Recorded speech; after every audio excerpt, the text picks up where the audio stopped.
Près de 1200 prisonniers seront graciés par le président du Faso. Parmi ces détenus, 400 bénéficieront d'une remise totale de leur peine. 750 autres condamnés seront graciés partiellement et 3 condamnés à perpétuité verront leur peine commuée en prison à temps. La mesure entre en vigueur à compter du 1er janvier 2025 et elle est issue du Conseil des ministres de ce 26 décembre. Il est de coutume et de tradition qu'au 1er janvier, le chef de l'État accorde la grâce à un certain nombre de personnes condamnées. C'est une disposition qui est contenue dans l'article 54 de la Constitution et également le décret du 18 avril 1961 et également dans la loi du 10 avril 2017 qui porte au régime pénitentiaire dans notre pays. Donc conformément à toutes ces dispositions, le droit de grâce appartient au chef de l'État qui l'exerce. Autre mesure qui vise à réduire la surpopulation carcérale, c'est l'adoption d'un projet de loi portant relecture du Code de procédure pénale adopté en 2019. Selon le ministre Edaso Bayala, l'objectif est de se conformer à l'ensemble des réformes intervenues à compter du 30 décembre 2023 avec la révision constitutionnelle et l'ensemble des textes dérivants. Cette modification a entraîné un certain nombre de changements qui vont de l'engagement des poursuites jusqu'au jugement.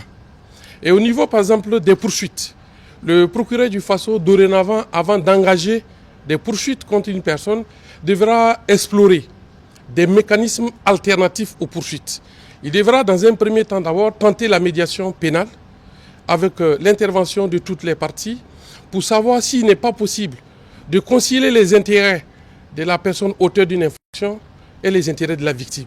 S'il y a un accord à ce niveau, les poursuites sont abandonnées. Et ça rentre très bien dans la vision du chef de l'État qui veut que nous ne faisons pas du tout prison et que nous explorons effectivement des mécanismes qui vont nous permettre une facile réinsertion des personnes auteurs d'infractions et qui va nous permettre également de mettre fin à la surpopulation carcérale.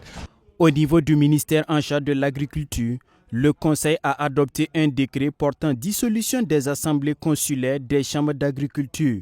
Cette décision, selon le ministre Sombier, répond à une volonté de régler les dysfonctionnements observés dans la gestion du monde agricole à la base. Il est dû au fait que depuis un certain temps, les assemblées consulaires devraient être renouvelées sur la base d'élections et malheureusement ces élections n'ont pas pu se tenir.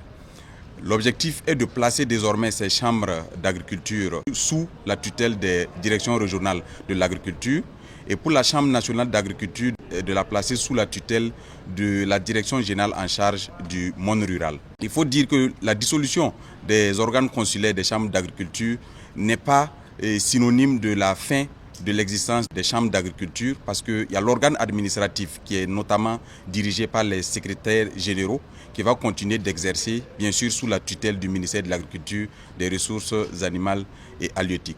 Au-delà de cette décision, le département du commandant Sombier annonce qu'une réforme est engagée pour donner un format et une configuration organisationnelle adaptée à la vision du chef de l'État en ce qui concerne le secteur